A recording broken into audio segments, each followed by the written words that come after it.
Look what I found. Grace. Look what I found. Grace. See who I found. Grace. Look what I found. Grace. See who I found. Grace.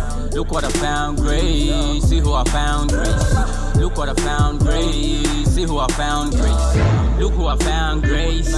And you know she's so amazing. No, I ain't got time to waste. I'm rolling with favor and peace. Welcome to episode 9 of Afrikanists Assemble. The question this month centers on how we think about language. We asked our contributors, let's pretend that a brilliant scientist has invented a machine that can transfer up to 3 fluent African language competencies to the human brain. Which African languages do you choose to acquire and why? Let's see how they answered this one.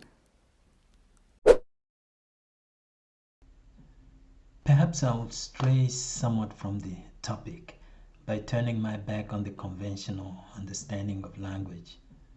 If we understand the human ability to communicate using words as language, then I would say that any language spoken in Africa would do, including those that originated in Europe and were imposed on Africans by colonial history. To be linguistically competent in Africa, as far as I'm concerned, is to have the ability to combine a local vocabulary speaking to local horizons with a colonizing speech conjuring up human progress. So linguistic competence consists in talking about an impossible world that deprives language of any meaningful reference. Now suppose language is simply the human ability to communicate. In that case, linguistic competence in Africa, and under these circumstances, means giving meaning to the empty signifiers making up African worlds. Notions like progress, civilization, human rights, universalism, and of course, development. A human brain able to sustain the illusion of reality, despite everything that reality does to conspire against our sanity, is a brain fit to understand why decolonizing the mind is not something relating to Africans and other non-Europeans, but instead to anyone concerned with repairing the damage wrought by the misuse of a normative vocabulary to promise a better world to all. So perhaps the African continent does not have languages to offer. It offers ways of using language that represent attempts at reconciling words with their meanings, and in this way help us all be less cynical speakers. Ampushin plan recaf mo, bedi moshin paying and leshap, kulis po fen, po mupun, mochintal nene, mupiang lis po mokun, in yil Africa, limun purit bedne. 1. Ampurit be po lis po, limun bak mo, lis po bak mo, retan yit, kukok mo, kusumpo mo, dang livul, ampurit bed. Lispo Muzulu in South Africa mo bedi kok mo redan yit kujin kok mo nka shaka dang di kunne ampuribet for Swahili mo in Grumon in Kenya bedin na me katun in redan yit lang des na rikaf mo. My first thought was to boost my competence in African languages I have learned so far, namely Wolof, Hausa, and Xhosa.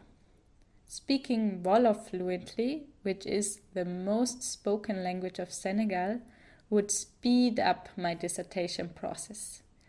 Especially transcribing Wolof fluently would help me in my PhD project. Just knowing with certainty the difference between an open vowel, like a, and a closed vowel, like a, would be of much help. Then, speaking Hausa fluently, one of the largest languages of West Africa, spoken mainly in Nigeria and Niger, could make me obtain a position. I could become a lecturer of Hausa in the US, in Germany, or in Nigeria. I'm also much looking forward to the prospect of not having to think twice about tone. While you distinguish high and low tone in Hausa, in texts is rarely written. Last but not least, I would like to speak fluently in Xhosa. Finally, I would be certain that I pronounced the click in the language's name properly. On second thought, I had another idea. While it's possible to study Wolof, Hausa or Xhosa with the help of textbooks, dictionaries and trained teachers, other languages might not be written down or there may no courses be offered. Especially for a learner like me used to dictionaries and grammar, someone who seems unable to remember a word that she has not seen in writing, it would be great to speak fluently a language of which not so many resources exist. For example, I think of Kvng Gubeher, a language of southern Senegal spoken by roughly one village of 1,000 speakers. Wouldn't it be great to know this language, to speak it fluently, and see how this might change my perspective on the world?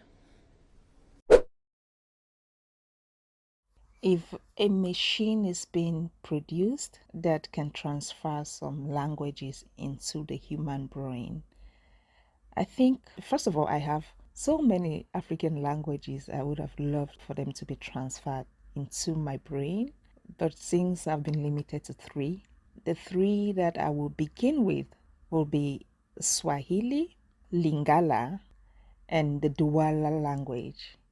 So Swahili is spoken in East Africa and precisely in Tanzania and Kenya, or maybe other African countries too. I know Lingala is spoken in Congo, and Douala language is spoken in Cameroon, precisely in the littoral region. So the reason why I would choose these 3 languages, first for Swahili, I like the way it's been widespread and it's almost considered kind of an African language because we have more than 2 African countries that use Swahili as their official languages. So I just like this fact, and I would like to be also part of this group of Africans with this special of African language. The next reason, especially for Lingala, Douala, and also Swahili, is also because I love music so much. And Swahili, Lingala, and Douala languages, among many other African languages, are those languages I love to hear them in music. Whenever I get the music being sung using those languages, I enjoy it so much, in as much as I don't even understand the lyrics unless someone has to translate to me. I still enjoy the way it goes. So I think I would really love to not just enjoy this music along the way, but to be able to understand the lyrics fluently and to be able to communicate in this language, to be able to be a part of the people speaking these languages. So all in all, I'm first of all choosing these 3 languages because I really love these languages. But like I earlier said, there are so many other African languages that I won't even delay if this machine gives me the chance for more languages to be transferred into my brain. Maybe like Igbo, like Twi, and many other African languages. Dato che credo che la capacità di parlare fluentemente una lingua senza sforzo sia un sogno segreto e intimo di ogni africanista, risponderò a questa domanda in maniera molto personale, ovvero non selezionerò quelle 3 lingue in base al numero dei loro parlanti o alla loro spendibilità nel mondo del lavoro, ma secondo il mio sentire personale, il quale mi suggerirebbe di acquisire, in prima istanza, la capacità di parlare Yoruba. Una lingua che ha espresso una mitologia così imponente, che ha prodotto e continua a produrre ottima musica, anche alcune canzoni di Fela sono in Yoruba, non può che suscitare il desiderio di essere appresa. Dopodiché, la seconda lingua che sceglierei sarebbe una lingua Khoisan, probabilmente il Nyama. Sono affascinato dalle peculiarità di queste lingue, dalla loro estrema diversità rispetto alle altre del continente. Il Nyama, fra l'altro, è l'unica lingua Khoisan ad avere uno status di ufficialità, essendo lingua nazionale in Namibia, dove è anche insegnato a scuola. Sicuramente ci sono degli scrittori, musicisti, poeti che compongono in Nyama, e se avessimo qualche grande autore in attività proprio in questo periodo e non lo sapessimo. L'ultima lingua che sceglierei di acquisire sarebbe il Bambara, o comunque una lingua mandingo. Anche qui è il mio amore per la musica e per la letteratura a prendere la decisione. Conoscere queste lingue significa non solo poter apprezzare alcune tra le più grandi epopee africane, come quella di Sunjata, ma anche capire i testi di tanta musica che è prodotta ogni giorno, da artisti come Touré Kunda, Rokia Traoré, Oumou Sangaré, per non citare il grande Salif Keita. Tutta questa musica ha fatto il giro del mondo ed è molto ascoltata anche al di fuori del continente africano. I contenuti dei suoi testi però rimangono paradossalmente un mistero per i più, un mistero che sarebbe bello risolvere. So even if a brilliant scientist has invented a machine that can transfer up to 3 fluent African language competencies to my brain, it would mean that I have to exclude all the other hundreds and hundreds of languages. And that is the first problem that I have with this notion of language, because the notion of language itself, whether we want it or not, it always appears as a closed object, and it means that I have to choose between objects. So this exclusion is also, of course, a social, economic and historical exclusion. And we can see that there is also hegemony and colonialism and imperialism and nationalism embedded in this choice. We can see that the notion of a language, a closed inventory of communicative instruments, is closely tied to nationalist and colonialist, imperialist dynamics of the 19th century. We can see that on the African continent we have plenty of languages emerging which exclude each other, which are connected to a territory and the cultural inventory of practices of people. So we have this connection of language, culture and territory, which always means the exclusion of others. So that's my first problem. I would like to add that this kind of exclusion always also has aspects of violence. The violence inherent in colonialism, imperialism, but we can also look much closer to where we come from. For example, I speak German as my mother tongue, and I can see that German itself has hegemonial thrusts. It's only by the fact that it is my mother tongue that I own it, or that I'm allowed into this eclectic, elitist group of people who own German. And that is, in a sense, violent. So the other problem I have with the machine and the scientist, what would that machine be actually doing, and what do we imagine such a machine to be able to do? So the machine here can transfer up to 3 fluent African language competencies to the human brain. So what you can see here is that we believe that language sits in the human brain. But the question I would have, what exactly are these competencies? Is this just vocabulary and grammatical rules? Or is this more than that? Is it also behavior? And if I think of how language, culture and territory are constantly brought together and entangled and produce ethno-linguistic group or nations, we could say, then the question for me would be, what kind of competencies are these? Are these just technical competencies? And it's there that we can see that this question also has ideas about language embedded in it. And this idea define what a scientist is and what a machine is and what a language is and what competencies is and what a brain is. So there is already plenty of underlying ideas that define the very question that you ask here. I also don't have a good alternative. But what we need to recognize is that all these underlying ideas are just ideas and that things could be different.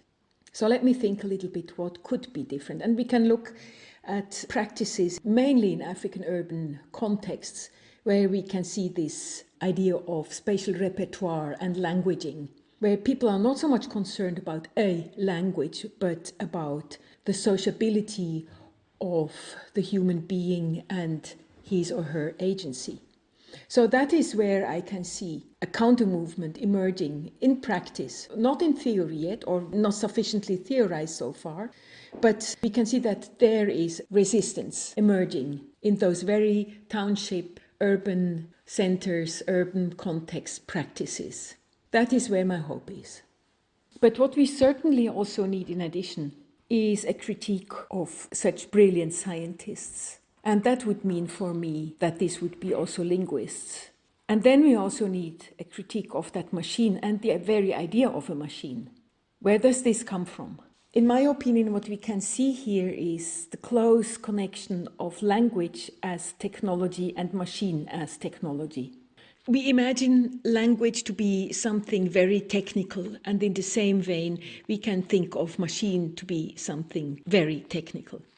Yet, from the study of social technological assemblage, we could maybe start to think in that direction, that words and rules enter into highly situated assemblages where words make connections to other objects, human and non-human, to the history of such an assemblage and its future.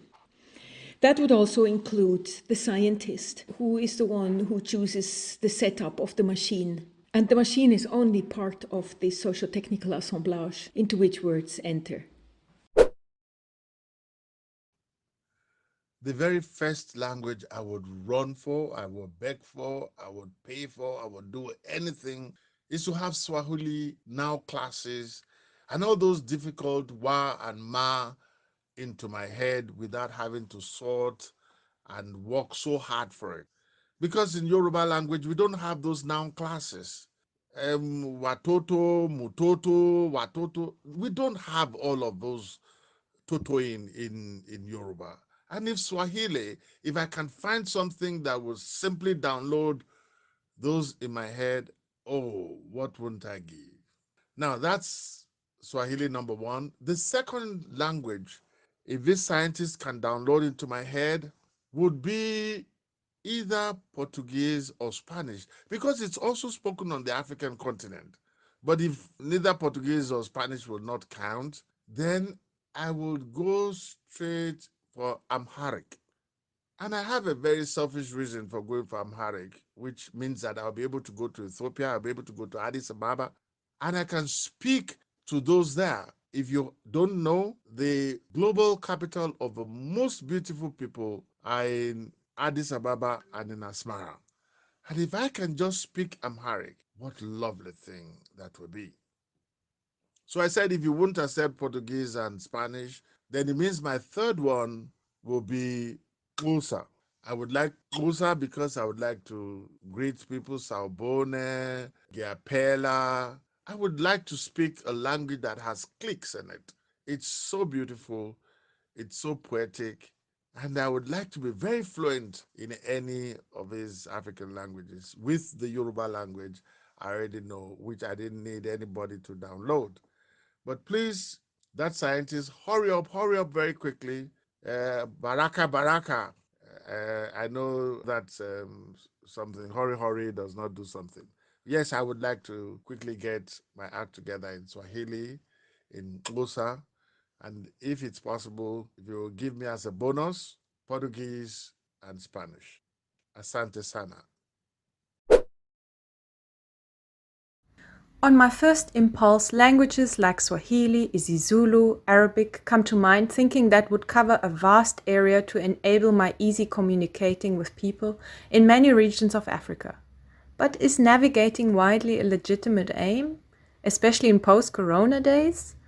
The desire to understand as many places as possible has a slightly colonial touch to it. Perhaps deep is better than broad. And what about going through a digital machine? This machine would need to be fed with a blueprint, established language systems taken from the offline world with clear demarcations. The machine needs unambiguous binary decisions, yes or no answers. This piece of information belongs to this language and not to that one. We then maintain artificial boundaries instead of overcoming them, and this idea is a bit retro. It does not represent linguistic realities. So if we tell the machine to do away with languages altogether, perhaps the next level is to go straight to the neurological wires of the brain. Enable the machine to access pitch, gesture, emotion, experience, conceptual images, and then encode that into binary, process it and throw it out, to be read and to be understood by fellow humans, irrespective of the languages they speak. A scary thought, right? This would mean to have language taken away as an additional filter for gift wrapping your thoughts. To be denied the chance to be misunderstood, to be incommensurable, to be mystical, to be interpretable. Very scary. I guess in the end it is the struggle itself that counts. The struggle for mutual understanding in a personal face-to-face encounter is the actual gift. Only then we learn and grow. I can only repeat what others have noted before. The Tower of Babel is not a curse, but it is a blessing. Okay, so say Bibisa Elwa. I think me pese Mijumiaka Yoruba because me mommy side. It was your phone and woman mommy side, no. Omu Yoruba for and my try say Mishia Ngakana but because I'm not speaking it at all regularly, I'm not able to pick it up. Nti nka mitumi ka Yoruba nke be me de se ne be ya mitumi ne ebusuafo a ɛwɔ saa side no akasa. Aside that, ebia fan say two other Ghanaian languages. It's difficult to choose which and which because Ghanaian languages no meti twi pe. Fan say twi ne the various, dialects in twi meti asante meti ekrapem meti fante. Mitumi nka fante ni ye, but at least meti. Nti probably I'll choose Ga because meti akra.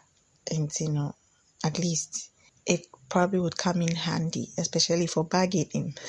And I go to the market, especially like Bubloshi or Makola, and I want to bargain properly. Ga bit me aboami. The third would be another Ghanaian language because Ayana me say mente kasafufro country ho awo Ghana. Kami to meet say ebia Hausa na say ewe kra.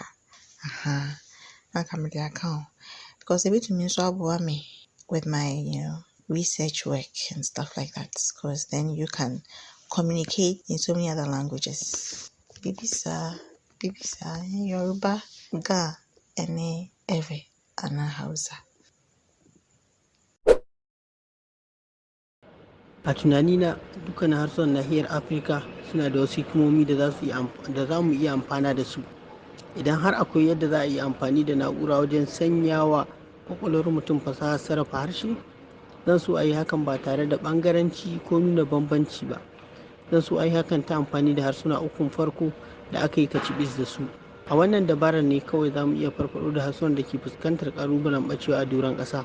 Haka na da muhimmanci musamman a nan arewacin Najeriya inda na fi sani.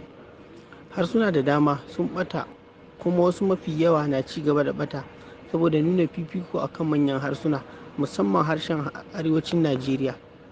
Ilimin harsuna da dama zai buɗe mana ƙofofi masu yawa wajen nazarin fasaha, tunani, falsafar masu da sanin falsafar masu harshen da azancin magana da ke tattare da kowane harshe, ƙarami da babba. A taƙaice, idan aka faɗaɗa bincike akan ƙananan harsuna, rayuwa za ta inganta, ilimi zai bunƙasa, sannan mutane za su ƙara fahimtar juna. Ilimin harsuna gaba ɗaya zai taimaka sosai wajen fahimtar salon mu'amala da mutane da dama. Rashin yin hakan kuwa zai sanya harsuna da dama su zamo tarihi a lokaci kaɗan mai zuwa.